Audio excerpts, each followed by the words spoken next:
Klaipėdos universiteto bakalaurantės Eglės Kazickaitės baigiamasis darbas – spektaklis Įkalinti, pastatytas žymaus 20-ojo amžiaus Amerikos dramaturgo Eugeno O'Neillo trilogijos Elektrai skirta gedėti motyvais.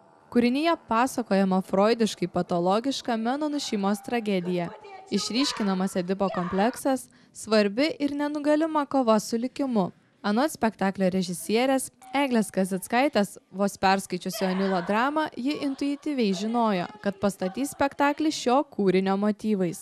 Čia turbūt daugiausia buvo pirmas įspūdis, nes šitą pjesę aš perskaičiau būdama pirmam kurse. Ir turbūt jau tada žinojau intuityviai, kad ir kiek perskaitysiu, vis tik statysiu būtent šitą. Spektaklio dekoracijomis buvo siekiama atskleisti ryšius tarp šeimos, sukurti likimo it užburto rato įvaizdį. Įspūdinga aktorių vaidyba žiūrovams sukėlė begalę emocijų. Trilogijos freudiškumas, patologiškumas buvo atskleistas per vaidybą.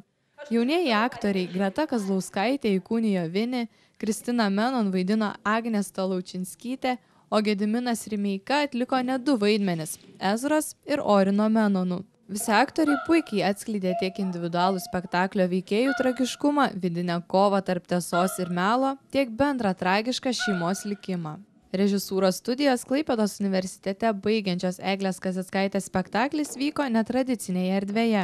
Ši didelė erdvė puikiai pasitarnavo spektaklio bendram vaizdui. Nebuvo aiškios atskirties tarp scenos ir žiūrovų, todėl tarsi išnyko riba tarp teatro ir tikro gyvenimo. O tai leido žiūrovui stipriau išgyventi spektaklio sukeltą katarsį. Dinamiški personažai ir netikėtas siužetas įtraukė žiūrovus taip, kad atrodė, jog ir jie tampa scenoje vykstančio žiauraus žaidimo dalimi. Būsimoji diplomuota režisierė Eglė Kazickaitė teigia, kad kūrybinis spektaklio Įkalinti procesas truko gana ilgai, o toks spektaklis, kokį stebėjo klaipėdiečiai, buvo bendras Apeiron teatro komandos darbas. Čia buvo labai ilgas ir bendras kūrybinis procesas. Aš kaip režisierė turėjau savo konceptą, savo viziją ir kuomet laiko bėgyje aš sugebėjau jį perteikti aktoriams, tada jau ir jie įsijungė pilnai į darbą ir tada galėjau improvizuoti ir patys kurti. Žodžiu, viskas buvo toks bendras katilas, bendras kūrybinis procesas. Spektaklis Įkalinti – brandus darbas, sulaukęs teatro gerbėjų aplodismentų ir pagyrų.